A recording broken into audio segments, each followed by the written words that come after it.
Երևանում ընթանում է տարվա ամենախոշոր բժշկական իրադարձություններից մեկը։ Ներքին բժշկության հայկական ասոցիացիան ընտանեկան բժիշկների հայկական ասոցիացիայի հետ համատեղ անցկացնում է միջազգային գիտաժողով նվիրված ներքին եւ ընտանեկան բժշկության արդի մարտահրավերներին եւ նորարարություններին։ Երրորդյա գիտաժողովի օրակարգը խիստ հագեցած է։ Մեկ հարկի տակ են հավաքվել ավելի քան 500 մասնագետներ։ Քննարկվում են քրոնիկ ոչ վարակիչ հիվանդությունների կանխարգելմանը, սրտանոթային ռիսկերին, ինչպես նաև տղամարդկանց եւ կանանց առողջությանն առնչվող հարցեր։ Առաջին օրվա թեման հանրային առողջությունն է եւ վնասի նվազեցմանն ուղղված քայլերը։ Այսօր ընդհանրապես հանրային առողջության քննարկումն է, բոլոր այն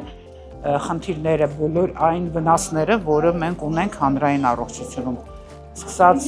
օդի աղտոտվածությունից, հանկարծակի ուշագնացություններից, չկարգավորվող հիպերտոնիայից, որտեղ տեսեք, չկարգավորվող հիպերտենզիան դա անձի խնդիրը չի։ Նա որ ինքը ճնշում ունի բարձր զարկայակային ճնշում, դա անձի խնդիրն է, բայց որ դա չի կարգավորում, դա հանրային խնդիր է։ Ծխումը վնաս է տալիս իր առողջությանը, բայց դա հանրային խնդիր է, որտեղ վնասում է ուրիշին։ Գիտաժողովի կարևորագույն թեմաներից մեկը մետաբոլիկ համախտանիշի դեմ պայքարն է, որն այսօր աշխարհում արդեն դիտվում է որպես համավարակ։ Առողջապահական համակարգին ծանրացած այս բեռը նվազեցնելու, ինչպես նաև ռիսկի գործոնների դեմ պայքարի արդի հայեցակարգերի մասին խոսեց գիտաժողովի հրավիրյալ մասնագետ Եկատերինա Պոլյակովան։ Все врачи должны делать упор на борьбу. Բոլոր բժիշկները պետք է առաջին հերթին շեշտը դնեն ռիսկերի մոդիֆիկացիայի գործոնների դեմ պայքարի վրա։ Ծխելու ալկոհոլի օգտագործման դեմ պայքար, առողջ սնունդ, նստակյաց կենսակերպի հաղթահարում, որակյալ քուն եւ կանոնավոր ստուգումներ, հնարավոր ախտանշանների վաղ հայտնաբերման համար։ Սա անհրաժեշտ է բարդությունները կանխելու նպատակով։ Для того, чтобы снизить частоту всех осложнений. Մասնագետի խոսքով ռիսկերի նվազեցման ժամանակակից մոտեցումները թույլ են տալիս պայքարել վնասակար սովորույթների,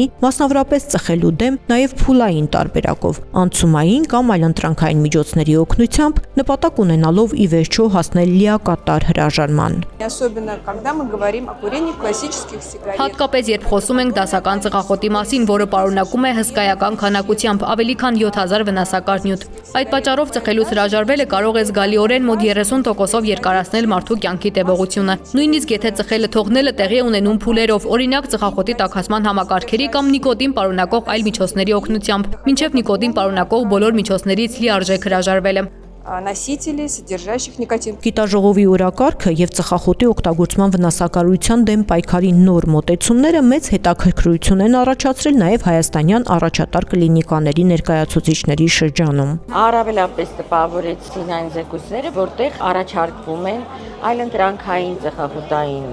նիկոտինային մեթոդներ, որոնք հետազոտվում են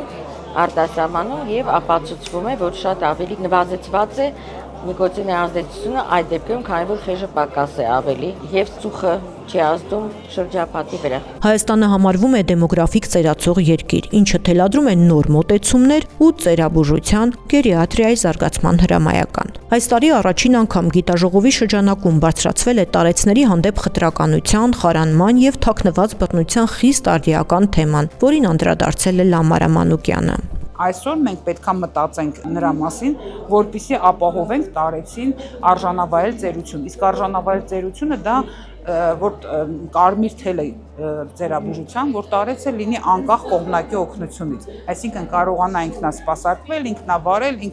ինքնուրույն հաշվել, ինքնուրույն գնալ խանութ եւ այլ։ Փորձի փոխանակման նպատակով Հայաստան են ժամանել առողջապահության ոլորտի առաջատար փորձագետներ Ռուսաստանից, Իտալիայից, Արգենտինայից, Իսպանիայից, Իրաքից, Եգիպտոսից եւ այլ երկրներից։ Գիտաժողովի թիրախային լսարանը ամբողջ թերապևտիկ ոլորտն է, ընտանեկան բժիշկներից մինչև նեղ մասնագետներ, սրտաբաններ, նյարդաբաններ, ինչպես նաև կլինիկական լաբորատոր ախտորոշման մասնագետներ եւ ռադիոլոգներ։